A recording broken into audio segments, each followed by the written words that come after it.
नमस्कार मित्रांनो, एमपीएससी मेडी आपल्या युट्यूब चॅनलवर तुमचं मनपूर्वक स्वागत आहे. बघा मित्रांनो, बरेच विद्यार्थी असतात की ज्यांचं मॅथ्स हे काय असतं, त्यांना कच्चं असतं किंवा मॅथ्सची एक भीती असते. ठीक आहे, त्यामुळे मॅथ्सच्या प्रश्नांमध्ये त्यांची अॅक्युरेसी कमी येते. काही सिलेक्टेड टॉपिक वरती त्यांचे प्रश्न येतात बरोबर, आणि निश्चितच ते आपण अभ्यासले पाहिजेत, सोपे सोपे टॉपिक बरोबर. आणि ज्या विद्यार्थ्यांना सोपं जाते किंवा ज्यांना मॅथ्सची आवड आहे मुळातच पहिल्यापासून, त्यांनी निश्चितच मॅथ्सचे सर्व टॉपिक अभ्यासले पाहिजेत.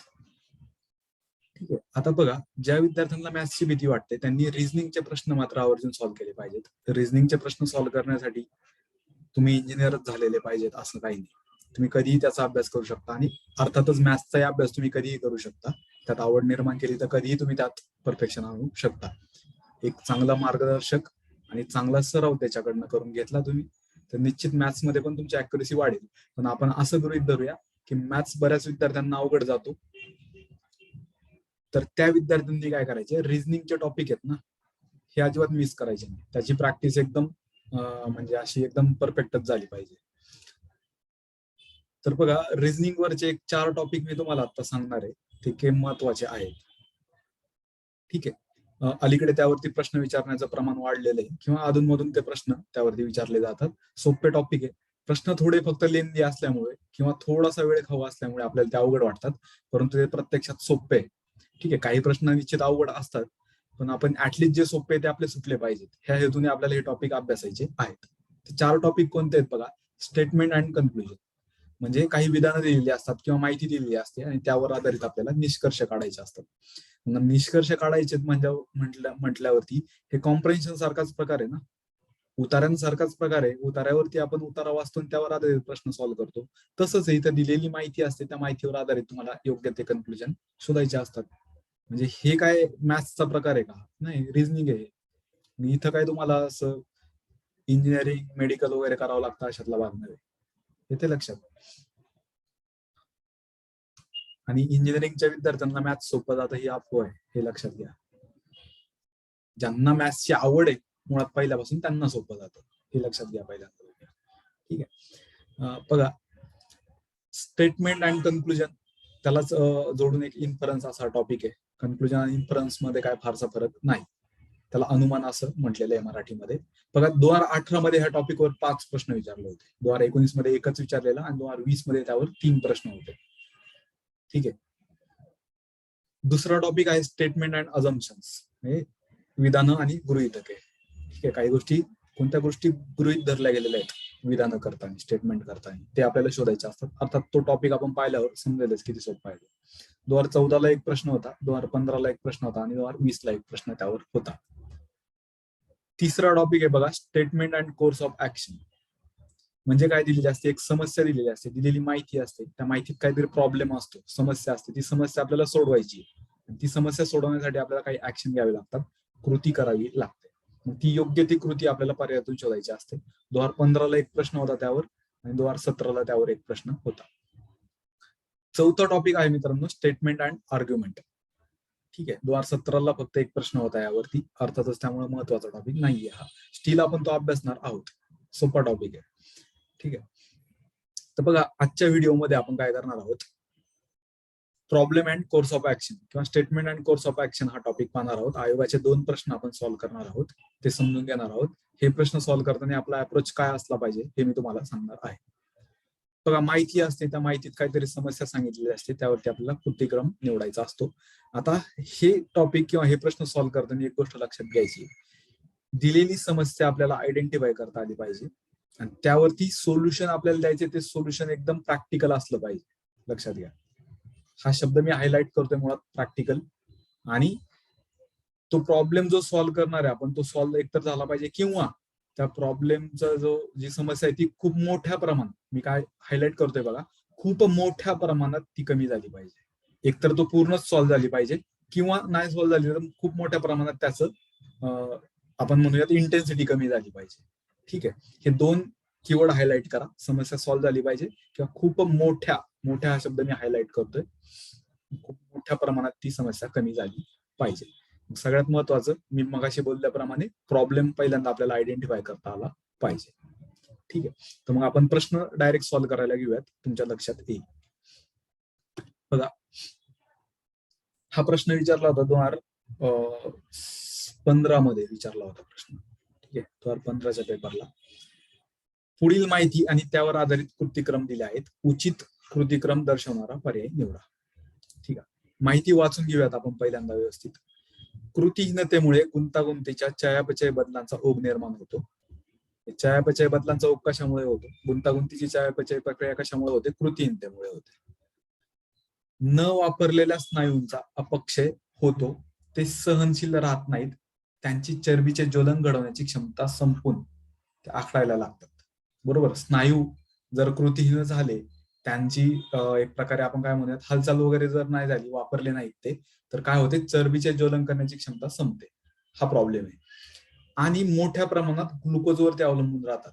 कोण? तर स्नायू. ठीक आहे. आता कृतीहीन स्नायूच्या पेशीतील मायटोकॉन्ड्रिया म्हणजे चरबीचे ज्वलन करणाऱ्या ऊर्जा थैल्या नाहीशा होऊ लागतात. बरोबर, हे स्नायू जे काही जरासे काम करतात त्यासाठी ते कार्बोहायड्रेट्सवर अवलंबून राहू लागतात. परिणामी नळजळलेले लिपिड जमा होऊ लागतात व रक्त खूपच चरबीयुक्त होते. रक्त कधी चरबीयुक्त होते? खूप ज्यावेळेस ह्या मायटोकॉन्ड्रिया काय करतात, ज्या मायटोकॉन्ड्रिया नाहीशा होतात, ऊर्जा थैल्या नाहीशा होऊ लागतात, त्यावेळेस स्नायू काय करतात?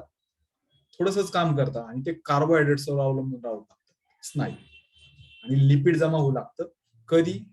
ज्यावेळेस ते स्नायू कसे असतात? न वापरलेले असतात, ते कृतीहीनतेमुळे असतात. ठीक आहे, म्हणजे मूळ समस्या आपली काय आहे? कृतीहीनता ही मूळ समस्या आहे, किंवा स्नायूंची हालचाल न होणे ही मूळ समस्या आहे. ती न झाल्यामुळे काय परिणाम होतोय? तर ऊर्जा थैल्या नाहीशा होतात, त्यामुळं स्नायू कार्बोहायड्रेट्सवर अवलंबून राहतात आणि लिपिड जमा होतं आणि रक्त काय होतं? चरबीयुक्त होतं. ही समस्या आहे. आता त्या समस्या सॉल्व्ह करण्यासाठी आपल्याला कृती करायची. लोकांनी जास्त प्रमाणात कार्बोहायड्रेट्स असणारे अन्न खाणे थांबवायला हवे. ही कृती होऊ शकते का मित्रांनो? नाही होणार. का होणार नाही? मला सांगा, कार्बोहायड्रेट्स जास्त खाल्ल्यामुळे ही समस्या निर्माण झालेली आहे का? नाही. रक्तात खूप चरबी जमा होते, ती कार्बोहायड्रेट्स खाल्ल्यामुळे होत नाही. ऊर्जा थैल्या कार्बोहायड्रेट्सवर किंवा स्नायू कार्बोहायड्रेट्सवर अवलंबून राहतात. हे कधी? ज्यावेळेस त्यांची हालचाल होत नाही तेव्हा. मूळ समस्या हालचाल न होणे ही आहे, किंवा ते न वापरल्यामुळे. बरोबर, ही मूळ समस्या आहे. कार्बोहायड्रेट्स खाल्यामुळे अर्थातच ते कार्बोहायड्रेट्सवर अवलंबून राहू लागतात, म्हणून चरबी जमा होते. हे जरी खरं असलं तरी कार्बोहायड्रेट्स असणारे अन्न खाल्ल्यामुळे ते होते असं नव्हे. त्यामुळे हा कृतिक्रम अयोग्य असणारे, कार्बोहायड्रेट्सचे असणारे अन्न खाणे थांबवणे हे चुकीचं आहे. पुढचा पाहूयात बघा. लोकांनी रक्तातील चरबीचा साठा कमी व्हावा यासाठी चरबीयुक्त अन्न घटक खाणे टाळायला हवे. फॅटी फूड्स काही प्रमाणात शरीराला आवश्यक असतंच.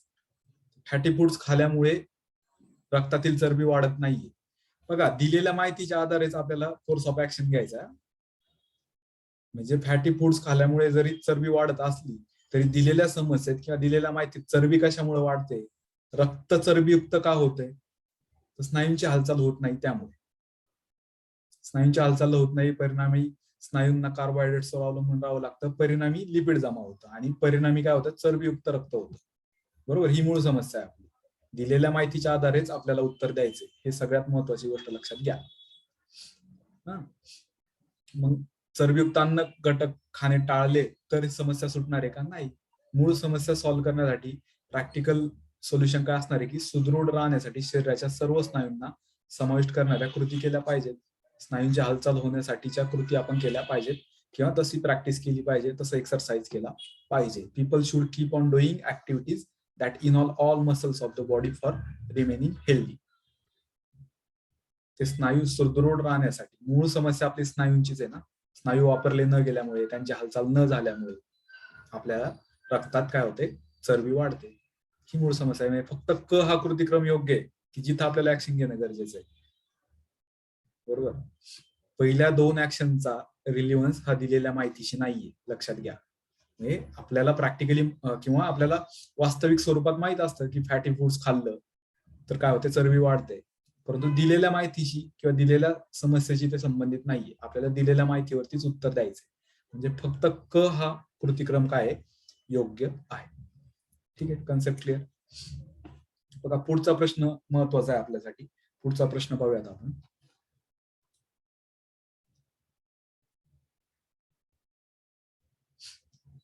ठीक आहे, एकच मिनिट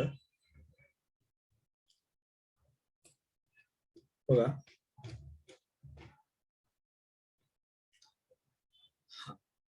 हा प्रश्न बघा, छान मस्त प्रश्न आहे, जरा डोक्याला विचार करायला लावणारा प्रश्न आहे. सोपाच आहे निश्चितच, आपण नीट समजून घेतलं तर निश्चित आपल्याला उत्तर देता येईल.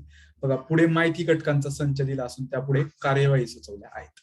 त्या संबंधातील सर्वात उचित पर्याय निवडा. आता आपल्याला माहिती पहिल्यांदा समजून घ्यायची आहे. माहितीत काय सांगितलेले आहे? शेतकऱ्यांची आत्महत्या ही नेहमीचीच बाब झाली आहे. म्हणजे मूळ समस्या शेतकऱ्यांची आत्महत्या ही आहे. त्या संबंधाने पुढची माहिती काय दिलेली आहे? बदलत्या हवामानामुळे त्या संबंधीच्या सर्व अटकळी विचित्र होत आहेत.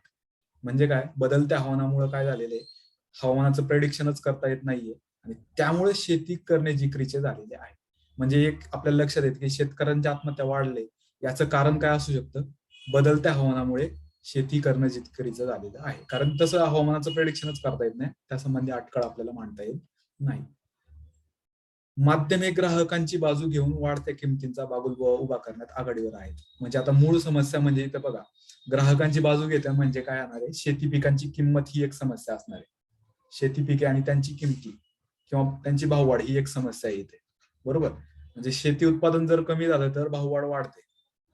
तिथं ग्राहकांची बाजू घेतली जाते कोणाकडनं? माध्यमांकडनं, मीडियाकडनं.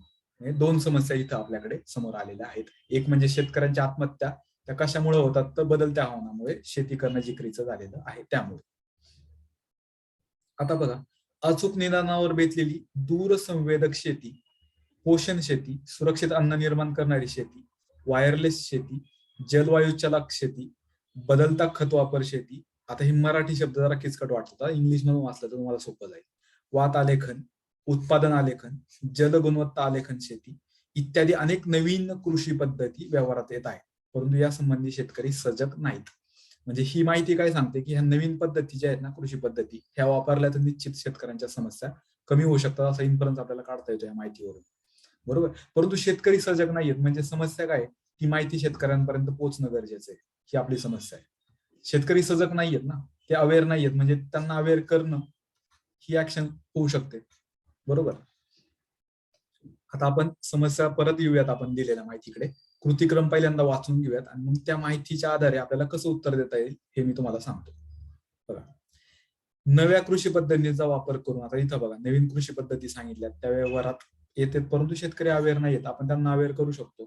नव्या कृषी पद्धतीचा वापर करून सुरक्षित अन्नाचे उत्पादन घेण्यासाठी, शेतकऱ्याला सक्षम करण्यासाठी बुद्धिमान, तंत्रकुशल, कामसू व प्रामाणिक कृषी सहाय्यकांची फळी शासन, स्वयंसेवी संस्था व कृषी विद्यापीठे यांनी सहभागाने सज्ज केली पाहिजे. हा कोर्स ऑफ ऍक्शन होऊ शकतो का? निश्चित होऊ शकतो. नव्या कृषी पद्धती जर या शेतकऱ्यांच्या फायद्याच्या असल्या तर ह्या निश्चित पोहोचवण्याचं काम आपलं आहे, बरोबर. त्या शेतकऱ्यांना सक्षम होण्यासाठी आहेत, बरोबर. शेतकऱ्यांना सजग करण्यासाठी, सक्षम करण्यासाठी ह्या गोष्टी आपण वापरू शकतो. पुढे पाहूयात. शेतकरी, स्वयंसेवी गट व ग्राहक यांनी पुढाकाराने व सहभागाने गुणवत्तापूर्ण उत्पादनाच्या रास्त किंमत मिळवण्याच्या दृष्टीने, बघा आता आपण मगाशी एक समस्या पाहिली होती. काय समस्या होती? की ग्राहकांची बाजू घेतात, म्हणजे शेती पिकांच्या किमती एक समस्या आहे, बरोबर. मग शेतकऱ्यांनाही फायदा होईल आणि ग्राहकांना योग्य रास्त दरात माल उपलब्ध होईल, या दृष्टीने एक आपल्याला ऍक्शन घेता येईल की रास्त किंमत मिळवण्याच्या दृष्टीने वितरण केले पाहिजे. आणि या बरोबरीने शासनाने हवा, जल, माती यांचे स्रोत, विविध पारिस्थितिक यांची गुणवत्ता टिकवणारी धोरणे आखून त्यांची हानी टाळली पाहिजे. यस, पिकांची हानी टाळता येईल ना आपल्याला, जेणेकरून मार्केटमध्ये योग्य तो सप्लाय राहील आणि किमती पण जास्त वाढणार नाहीत, बरोबर. हा एक कृतिक्रम होऊ शकतो. दिलेल्या समस्येला आधारित हे कृतिक्रम एकदम प्रॅक्टिकल आहे. समस्या आयडेंटिफाय केली आपण, शेतकरी सक्षम नाहीयेत, शेतकरी अवेअर नाहीयेत नवीन कृषी पद्धतीबद्दल, म्हणजे आपल्याला नवीन कृषी पद्धती सांगता येईल. कशा पद्धतीने सांगता येतील? स्वयंसेवी संस्थांच्या माध्यमातून, कृषी विद्यापीठांचे किंवा कृषी सहाय्यकांच्या माध्यमातून आपण त्यांच्यापर्यंत पोहोचू शकतो. दुसरा कोर्स ऑफ ऍक्शन काय होणार आहे? की बाबा किमती वाढतायत, मग रास्त किमतीत आपल्याला माल उपलब्ध करून द्यायचा आहे, म्हणजे एकतर शेतकऱ्यांच्या शेती पिकाची हानी टाळली पाहिजे, त्या संबंधीची आपल्याला धोरणं आखली पाहिजेत. आणि दुसरं म्हणजे आपल्याला सप्लाय चेनच योग्य अशी बनवली पाहिजे, वितरण व्यवस्था चांगली बनवली पाहिजे, जेणेकरून रास्त किमतीत आपल्याला माल उपलब्ध होईल. ह्या दोन समस्यावरती दिलेल्या माहितीत दिलेल्या आहेत. दिलेल्या माहितीतील समस्या आपल्याला आयडेंटिफाय करता आली पाहिजे मित्रांनो. त्यामुळे हे दोन अ आणि ब हा कोर्स ऑफ ऍक्शन तर होणारच आहे. आता क हा कोर्स ऑफ ऍक्शन इथं तुम्हाला कन्फ्युज करणार आहे. शेतकऱ्यांना दिलासा देण्यासाठी, त्यांना कर्जमाफी मिळवून देण्यासाठी झटणाऱ्या राजकीय पक्षांना शासनाने सरळ हाताने साथ दिली पाहिजे, कारण त्यामुळे ते स्वतःची प्रगती साधू शकतील. हा आता इम्प्रॅक्टिकल मार्ग आहे. मी मगाशी तुम्हाला सांगितलं कोर्स ऑफ ऍक्शन किंवा कृतिक्रम घेताना तो प्रॅक्टिकल असला पाहिजे. आता शेतकऱ्यांना जर कर्जमाफी दिली तर त्याने मूळ समस्या सुटणार आहे का? म्हणजे मूळ समस्या काय तर एक तर बदलत्या हवामानामुळे शेती करणं जिकरीचं झालेली, बदलत्या हवामानाशी संबंधित आपल्याला ऍक्शन घेतली पाहिजे. दुसरी, दिलेल्या माहितीच्या आधारेच आपल्याला ऍक्शन घ्यायची. मी पहिल्यांदाच सांगितलं, बरोबर. हा, म्हणजे शेतकऱ्यांना तात्पुरता दिलासासाठी कर्जमाफी हा एक उपाय होऊ शकतो, पण दिलेल्या माहितीवर तो योग्य नाहीये. हे इथं चुकीचं आहे मित्रांनो, हे लक्षात घ्या. मी तुम्हाला मगाशीच सांगितलं की दिलेल्या माहितीच्या आधारे आपल्याला प्रॅक्टिकल असेच सोल्युशन द्यायचे, प्रॅक्टिकल सोल्युशन. कर्जमाफी हा इम्प्रॅक्टिकल मार्ग आहे, बरोबर. राजकीय पक्षांना, जे राजकीय पक्ष कर्जमाफी द्या असं म्हणतात, त्यांना शासनाने मदत करायची म्हणजे कसं काय, बरोबर. त्यामुळे हे चुकीचं आहे. दिलेल्या माहिती समस्या काय आहे? समस्या एकतर हवामान, बदलता हवामान आणि त्यामुळे प्रेडिक्शन करता न आल्यामुळे शेती किचकट होत चाललेली आहे. आणि दुसरी समस्या काय? रास्त किमतीत माल उपलब्ध होत नाही, म्हणजे काय, वितरण व्यवस्था आपल्याला सुधारावी लागणार आहे. आणि त्याचबरोबर शेतकऱ्यांचं अन्नधान्याचं नुकसान टाळलं पाहिजे, जेणेकरून वेळेवरती माल मार्केटमध्ये येईल आणि योग्य तो किमतीचा समतोल राखता येईल. ह्या दोन समस्या आहेत ना, त्या दृष्टीने अ आणि ब ह्या दोनच कोर्स ऑफ ऍक्शन योग्य आहेत, क हा योग्य नाही. पर्याय पाहूया, तीनही कारवाया झाल्या तरच त्याचा लाभ शेतकरी, शेती व ग्राहक ह्या तिघांनाही होऊ शकेल, असं नाहीये. तिन्ही कारवाई झाल्या तरच असं म्हणू शकत नाही, कारण तिसरा मार्ग बघा ना, कर्जमाफीचा आहे. कर्जमाफी आपल्याला माहिती आहे कायमस्वरूपी उपाय नाहीये तो कधीच.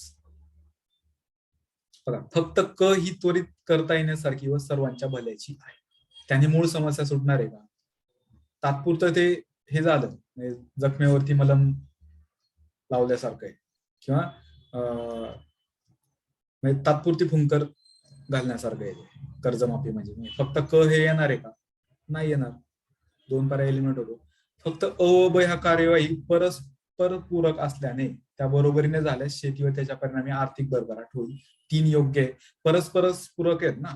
आपण अ आणि ब मध्ये पाहिलं, अ मध्ये काय, नवीन तंत्रज्ञान, नवीन कृषी पद्धती शेतकऱ्यांपर्यंत पोहोचवायच्या, त्यांना सक्षम करायचं.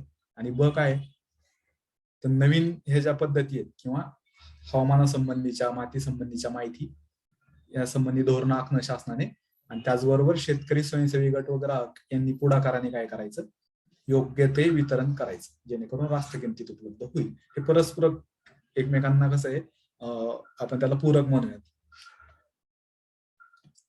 आता बघा, फक्त अ ही कारवाई करून ब ही कारवाई टाळली. आता ब ही कारवाई टाळायची का टाळायची? ती तर प्रॅक्टिकल आहे ना, ते सोल्युशन देत आहे आपल्याला दिलेल्या समस्येवरती, ती टाळता येणार नाही. त्यामुळे 4 बाय एलिमिनेट होतो. योग्य पर्याय क्रमांक 3 आहे. ठीक आहे मित्रांनो, बघा, अशा प्रकारे कोर्स ऑफ ऍक्शन वरचे प्रश्न सॉल्व्ह करायचे असतात. तुम्हाला दिलेल्या माहिती व्यवस्थित समजून घेता आली पाहिजे, त्यातला प्रॉब्लेम आयडेंटिफाय करता आला पाहिजे, त्यावर आपल्याला प्रॅक्टिकल सोल्युशन देता आलं पाहिजे. आय होप की तुम्हाला हा व्हिडिओ निश्चित आवडला असेल. व्हिडिओ आवडला असेल तर लाईक नक्की करा, आपला चॅनल सबस्क्राईब करा, तुमच्या कमेंट किंवा तुमच्या प्रतिक्रिया कमेंट बॉक्समध्ये नक्की द्या. Thank you so much.